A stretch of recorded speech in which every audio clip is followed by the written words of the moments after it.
Let's say hi to Dane Cook, everyone. Dane. Morning, everybody. There he is. Sorry to make you wait there, but it is Faraway Phone Call Tuesday. You get a phone call from Egypt. You got to go with it, right? Yeah. No, that was actually fascinating. I got to listen in for a little bit. Yeah. See, it has nothing to do with the call from Egypt. We don't care. The thing is, we found it to be a successful radio show, you have to have themed days of the week.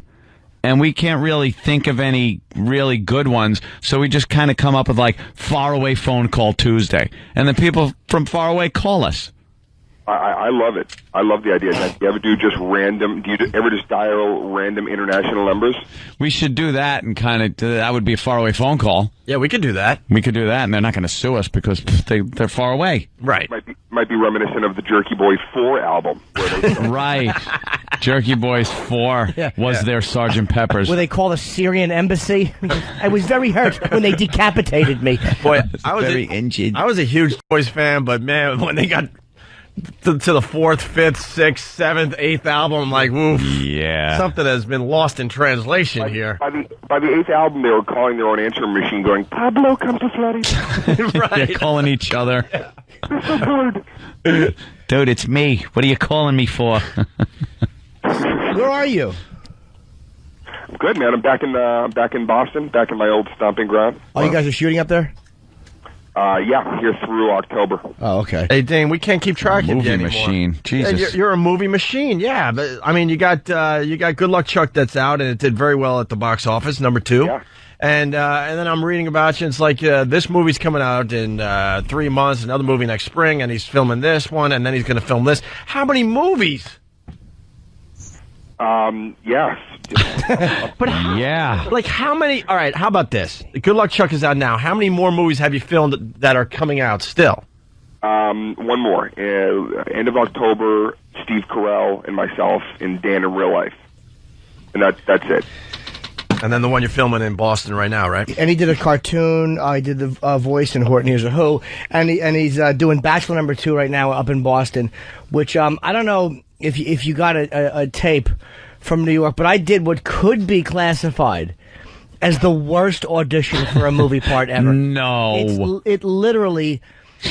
Tor Johnson must have sent a better tape to Ed Wood than I sent in for this. I didn't mean to be awful. But I sent in an audition tape. If you or Barry got it, my apologies for the 3 minutes of your life that were lost watching that. I was awful. I did watch your audition. It was uploaded online, and the only way I can describe it is it looks like you literally just hung up from the worst phone call of your life. And someone said action.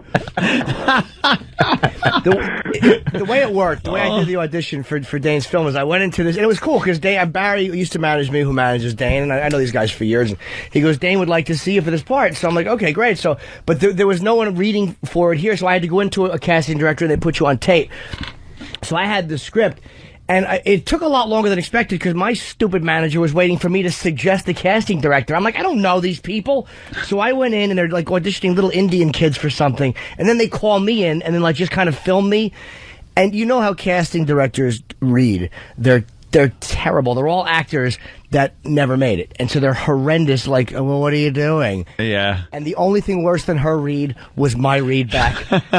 It was awful. I shouldn't. And she's like, that was funny. And I'm like, it wasn't funny. I was horrendous. I'd love to see that. No, you wouldn't. Well, next time Norton comes in, I'm gonna ask I'm gonna have like Michael Chiklis read opposite you, just to give you all the.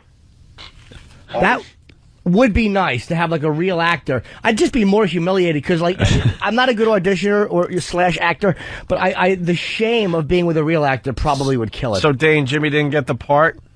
Jimmy didn't get the part, and I personally asked Jimmy to lay down on the train tracks because I thought he'd be really funny in that role, and of course I still am. I'm looking for that perfect part for you, Norton. Thank you. It'll be how about a walk on where I just walk in and I just do something like huh, and I walk out. Like, I don't have to say anything. I can just put my arms out and just go huh and walk out. That's already been cast. Oh, Bob Kelly. How's Bobby doing? Yeah, how's that on your coattails? I know. That must be a big weight to drag around, quite literally.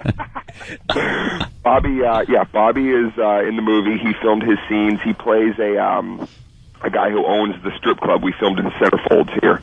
Dude. Yeah. I said, Dave, put money and look at the girls, Dave. And he's Can I tell you the latest on Bob Kelly? And I'm sure Dane obviously got the same thing. You got the invite for his wedding? Yeah, via online. Thank you. Yes. Online. I got an invite to Bob Kelly's wedding. I'm like, that's really nice of him. And then I figured out that it's an invite to watch him get married on the internet. Yes. What? Yes. I'll sit in the chat room as the priest says, if anybody here thinks this marriage should not happen, please type now. Yeah. How weird is that? I guess he's getting married in what, Hawaii? On a beach. Somewhere on a beach, and, he's inviting his friends to watch it on the internet. That way you can go in the water and mate right away.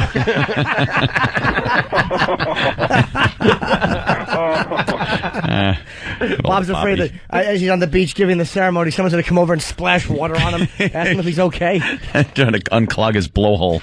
That was my first internet invite for a wedding. It's kind of interesting. Because it's the first one ever given. Right? No one's ever been as trashy as Bob Kelly as to go, dude, just send money and then go to www. It's like, you fatso, why don't you invite us to the wedding? If we can't make it, we'll watch it. Oh, Dane, he's got, he's got the iPhone.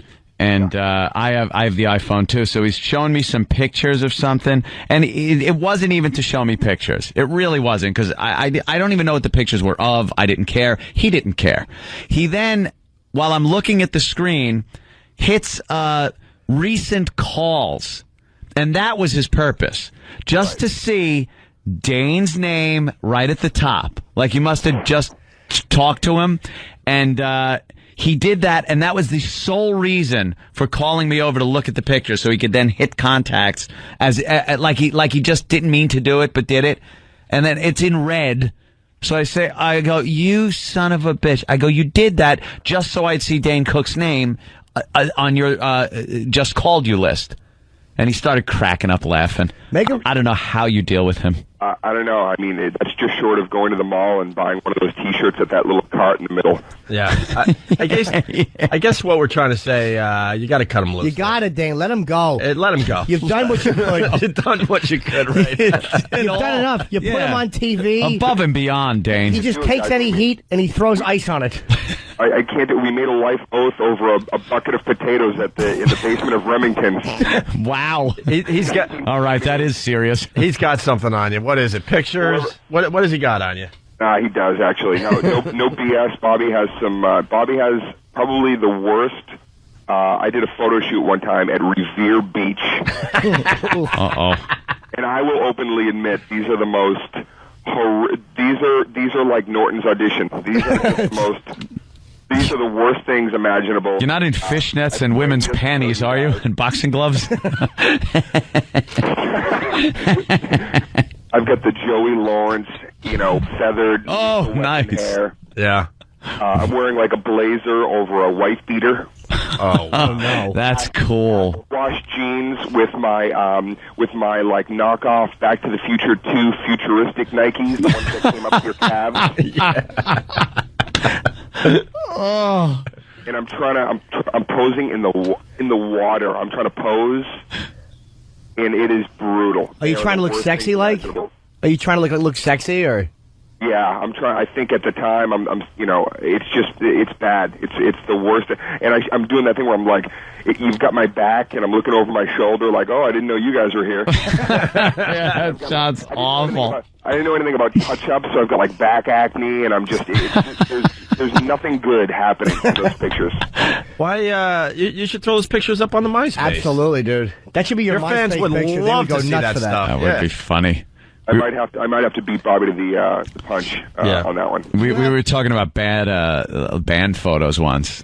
When you're in a band and every band has them, and for some reason the drummer's got to like hold his sticks in one hand in an X, and the singer's got to be out in front making like, and they all got. You can't look like you have any sense of humor. It's all about the attitude. And then you look back years later and go, "What a douche." What were we so angry about? Yeah, I thought that was cool. All angry. My favorite embarrassing moment for any drummer is all the early 80s videos. Like, I think they used to do this a lot with Journey, where it was like they couldn't afford to have like a real video, so they just put the drummer at like at like a bar, and he's got a drum on like a bar. Yeah. The bowl is like the hi-hat, and to really rock out, it was like there's a big Journey song that's so embarrassing. Oh, I think it was like Separate Ways. Yeah, Yeah, he's playing like the drums on a wall or something. Dude, you've been hooking, like, really, like, pairing up with very attractive Jessica Alba, come on. Before now it's, I think, and Jessica Simpson. Kate Hudson's in the movie he's doing now.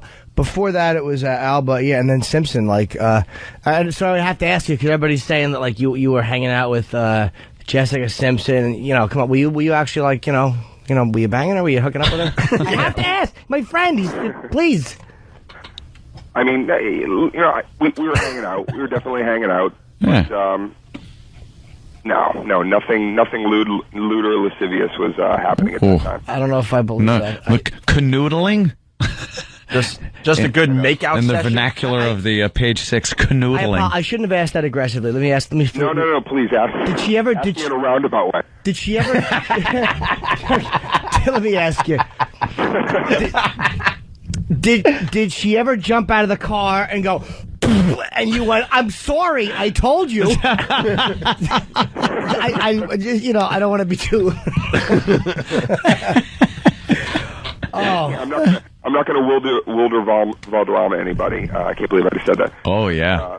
But yeah, no, you hang out with these people. I'm a straight American male, and these are some cute women. So if we can hang out, it's nice. If not, then it's all good. See, just think of what you would do. What would Jimmy do? You're in that situation.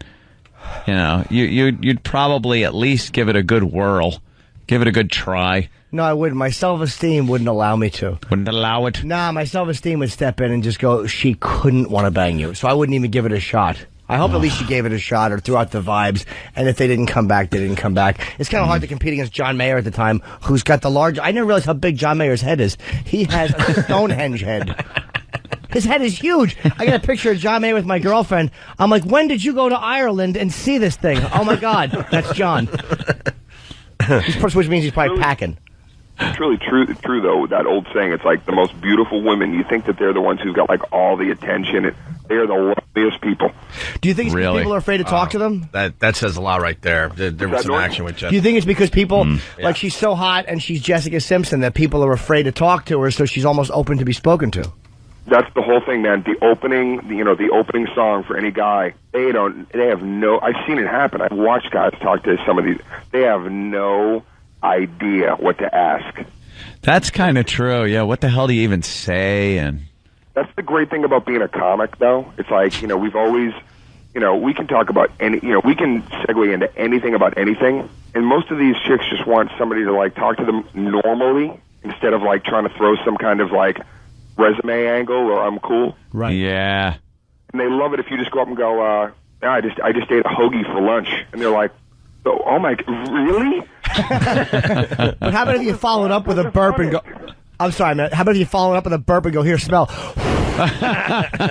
Blown in their face, salami.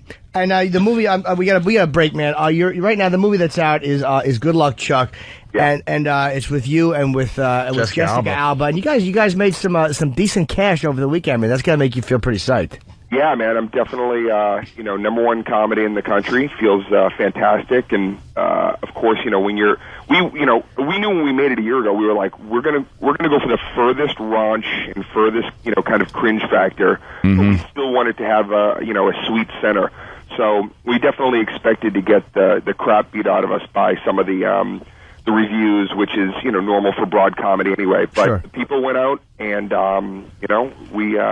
we had a great weekend, and with no comedies opening this weekend, we're hoping to sail in there again and make some more numbers. But people are digging the movie. So Jessica Alba in her underwear. That's all you need to know. Jesus Christ. She is absolutely beautiful. I mean, she's funny in the movie, and take all that away, but she's just gorgeous and lonely. Let's remember that. Let's remember that. I'm gonna try. I'll probably take his advice and go, you know what? She's just lonely. And I'll walk up and go, God, I mean, I just went over to Subway, and she'll go, die. Dane said that already. Oh, right. I just want to be poked in the stink knuckle. All right, dude. We got a break, but the movie is Good Luck Chuck. Everybody knows that. I mean, I'm like a radio guy. It's with you and Jessica Alba, and I heard it's really funny, and you're doing well. And congratulations, man. Thanks a lot, fellas. Thank you, Dane. And if you're ever in New York, feel free to stop by, regardless of what anyone tells you. And hold on, and wait, it's like I told you, don't come back. See, that's me acting. Wow. Now he just acted. That was really good. I did swing through town a few days ago, but it was to check out Bobby Kelly's shower. Yeah. That he wouldn't shut up about. Can he shut his face about the fact that the Jets shoot out at ass level? It's because you can't reach anymore, Bob. He's got to go through like a car wash. It's specially constructed. Dude, I can't reach back there anymore. You're an ass. There's just cloth hanging from the roof, from the ceiling that goes back and forth over and suds him up. He tells us all the same crap. Yeah. It's nice to know that he's telling me the same crap he tells Dane Cook. That's kind of cool. Yeah. Put him on the phone, Dane. Yeah. The best part is when Bobby took me in the shower, he did that thing where he actually he looked back at me when he hit the Jets, and he looked at me like he just uncovered like a vintage 1954 Chevy. He looked at me like, huh? Oh, what an ass! I love him. We gotta go, Dane. We're breaking. Yeah. Stupid breaks. All right, man. But good talking to you, and Good Luck Chuck is out now. And all right, we'll talk to you again, man.